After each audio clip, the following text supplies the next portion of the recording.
A maioria das pessoas que têm muito sucesso diz que tu tens que fazer muito esforço e tens que te esforçar muito e fazer sacrifícios até obter um determinado resultado. E eu acredito nisso também. Se as pessoas que têm grandes resultados dizem isso, quem sou eu para estar a dizer que ter sucesso não implica fazer esforços? Mas como saber se o esforço que nós estamos a fazer é um esforço em vão, que nunca vai dar em nada, ou se é um esforço que deve ser continuado até chegar ao resultado desejado? Este é um tema bastante complexo e eu não quero vir aqui dizer que determinada coisa é regra, dizer que aquilo que eu penso e que eu vou falar neste vídeo é regra. Pelo contrário, eu quero vos trazer uma forma lógica de raciocínio sobre este assunto, baseado na minha própria história. E porque é baseado na minha própria história e também naquilo que eu tenho contacto e vejo, poderá não se aplicar a vocês. Ainda assim, eu quero que vocês deem oportunidade àquilo que eu tenho a falar sobre isto neste vídeo. E depois, no final, decidam se faz sentido ou não. Eu trabalhei como enfermeira desde 2020 até 2025. Em 2025, este ano, eu não sei quando é que tu vais estar a ver este vídeo, eu decidi terminar a minha carreira como enfermeira, cancelar a minha inscrição na ordem e partir para uma transição de carreira. E o facto de eu ter feito isto foi porque eu vi que o esforço que eu estava a fazer sendo enfermeira, para trabalhar como enfermeira, era esforço em vão. E eu vou explicar porque é que eu considero que esse esforço é em vão e o que é que eu considero de facto ser esforço que vale a pena. Eu acho que o ponto mais importante aqui em toda esta situação é escolher o teu esforço.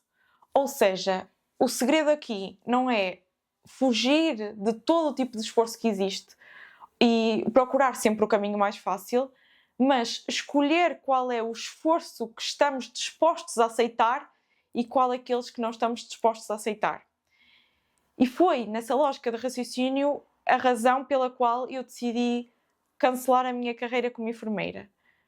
Porque a carreira e essa sustentação do meu trabalho como enfermeira exigia de mim um esforço, em primeiro lugar, físico, porque o trabalho de enfermagem é um trabalho físico, é um trabalho exaustivo fisicamente, embora, aliás, até o meu serviço que eu estava a trabalhar atualmente não fosse um serviço, por exemplo, de internamento e que envolvesse pegar em pesos, mas era um serviço que envolvia estar a andar de um lado para o outro, andar quilómetros durante o meu turno, e então era um esforço físico. Depois, o que era esforço para mim era um esforço de trabalhar por turnos, ou seja, eu não tinha sempre um horário fixo, haveria dias em que eu tinha que trabalhar às segundas de manhã, havia dias em que eu trabalhava todo o dia, nas segundas, dias em que trabalhava só às terças, dias em que trabalhava às quartas e quintas, ou seja, acho que deu para entender, eu não tinha um horário específico para trabalhar e um dia específico para trabalhar. Variava ao longo das semanas e variava também depois de mês para mês.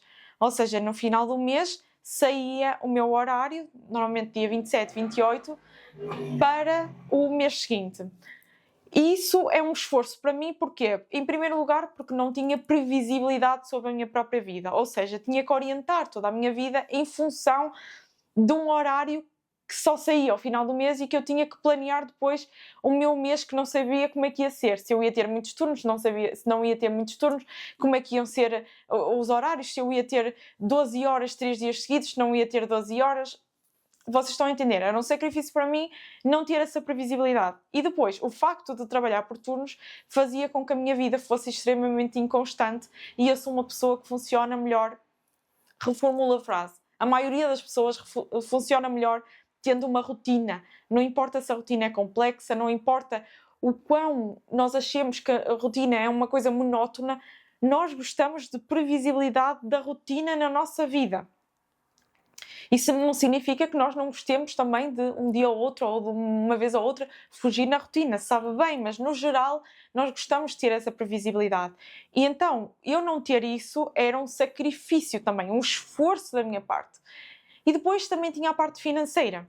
Ou seja, dentro disso tudo, ainda assim, a parte financeira também exigia esforço da minha parte, porque trabalhar por recibos verdes, eu tenho um vídeo só a falar sobre isso. Se tu queres entender como é trabalhar por recibos verdes, por favor, vê este vídeo, que eu não vou entrar em pormenores neste vídeo, porque já tenho um vídeo a falar sobre isso e vou deixar aqui o card. Exigia um esforço financeiro porque eu tinha que, uns meses ganhava mais, naturalmente, outros meses ganhava menos e tinha que fazer uma ginástica financeira para conseguir conciliar tudo. Então, era esforço em 3 níveis. E porquê é que eu achei que esse esforço todo não compensava? Porque os meus objetivos de vida e aquilo que eu queria para mim não se alinhava com a profissão de enfermagem.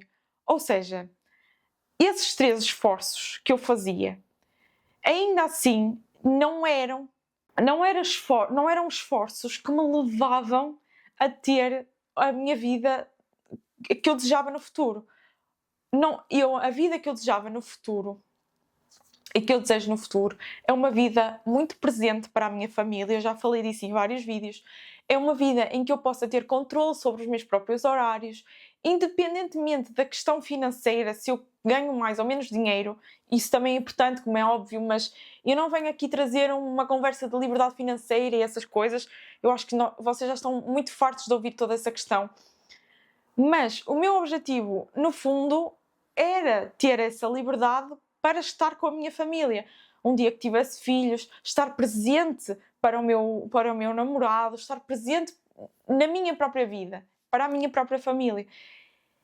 E eu senti que esse meu objetivo de liberdade, de flexibilidade, estava totalmente em dissonância, em desacordo com essa carreira de enfermagem. O que significa que, por mais que as minhas condições como enfermeira melhorassem, ou seja, eu tivesse um trabalho mais estável, um trabalho a ganhar mais, uma carreira ao longo do tempo que me permitisse ser uma pessoa mais especialista, mais dotada na área, com mais habilidades, que era isso que ia acontecer ao longo do tempo, não é? Enquanto eu continuasse a exercer, mesmo assim isso nunca me iria permitir ter essa liberdade e ter esse desejo que eu tinha. Isso para mim é a minha definição de esforço em vão. Ou seja, estás-te a esforçar por uma coisa que tu não queres. O resultado dessa coisa, o resultado do teu esforço é uma coisa que tu não queres. É a mesma coisa que eu agora me esforçar muito para conseguir um emprego, ir a fazer o currículo, enviar, ir à entrevista, tipo, me esforçar muito, colocar o meu esforço e a minha energia para conseguir um emprego e depois de conseguir um emprego eu olhar para o emprego e dizer, mas eu não quero fazer nada disto da minha vida. É a mesma coisa que eu me esforçar para ter uma determinada nota, por exemplo, num exame ou numa prova, e depois de eu ter uma nota excelente nessa prova, eu ver que essa prova, afinal, não conta para a avaliação final. Tipo, é essa lógica. Então, para que é que tu te vais esforçar se depois o resultado final não é aquilo que tu queres? E eu acho, e lá está, mais uma vez é a minha opinião, eu acho que nós temos que ter perfeitamente alinhado, perfeitamente se calhar não, mas minimamente alinhado, o esforço que estamos a fazer com o resultado que nós queremos obter. Então tu pensas que tu clicaste neste vídeo porque provavelmente sentes que te estás a esforçar muito numa coisa e queres saber se esse esforço é em vão ou não. Então, para mim, esforço em vão não é eu estar-me a esforçar e nunca ter o resultado. Porque se tu te esforças muito numa determinada coisa, se tu colocas o teu empenho, tu vais ter o resultado. E não sou uma pessoa que vem aqui dizer que não importa o quanto tu te esforces, tu nunca vais ter resultado. Vais, porque o esforço para mim é tu procurar as alternativas sempre de conseguir uma determinada coisa. Então, se eu me esforço muito para gravar muitos vídeos e os vídeos não dão resultado, eu, como quero e como quero esforçar, eu vou olhar e vou ver o que é que eu estou a fazer mal, vou aprender com cada vídeo até chegar ao resultado. Então, sim, o esforço leva a resultado, por mais pequeno que seja, porque para mim o esforço é tu não só fazeres uma determinada coisa, mas tu também aprenderes a fazer essa coisa cada vez melhor. Então, um esforço pressupõe sempre ter um resultado para mim, mas o esforço é em vão se esse resultado não for o satisfatório para ti. Para isso, eu acho que é a melhor forma de ver se é melhor desistir ou se é melhor continuar. Eu acho que desistir nunca deve ser porque não se tem um resultado. A razão para desistir nunca deve ser ainda não se tiver um resultado, porque o resultado, mais tarde ou mais cedo, com mais ou menos esforço, vai chegar. Então, ainda não ter um resultado não é razão suficientemente forte para desistir. Agora, se olharmos para eu vou ter aquele resultado e afinal eu já não quero aquele resultado, então é razão suficientemente forte para desistir. Então, se tu clicaste neste vídeo para saber se está na hora de desistir daquele teu projeto ou se deves insistir nele, tu olhas qual é o resultado desse teu projeto e se tu desejas aquele resultado. Se sim, eu acho que não deves desistir dele. Acho que deves continuar a te esforçar e acho que deves colocar o teu empenho, esforço e dedicação naquilo. Se tu queres começar a criar conteúdo, sentes-te um pouco perdida a nível de mentalidade, a nível de desenvolvimento pessoal, contigo própria, se há muitas coisas aí que ainda estão para esclarecer dentro da tua cabeça e queres começar, se queres começar com tudo alinhado, eu recomendo que entres no grupo do WhatsApp. Eu vou abrir um programa de mentoria, desenvolvimento pessoal exclusivo para criadores de conteúdo. Se tu és criadora de conteúdo ou estás a pensar começar a criar conteúdo, clica no grupo do WhatsApp, porque essas são as únicas, eu repito, as únicas pessoas que vão receber a oferta para entrar nesse programa de mentoria. Nem toda a gente que se candidatar vai entrar, mas as pessoas que estão no grupo são as únicas pessoas que vão receber essa oferta e em mais nenhum lado eu vou disponibilizar as vagas para o meu programa. Por isso, é muito importante que tu estejas no grupo do WhatsApp. Eu vou deixar o link mesmo aqui em baixo se tu estiveres interessada neste tipo de assuntos. Obrigado por teres ficado até aqui. Não te esqueças também de deixar o teu like no vídeo e subscrever o canal, porque nós temos aqui conteúdo grátis todos os dias sobre este assunto. Um grande beijinho e nós vemos já no próximo vídeo. Até à próxima!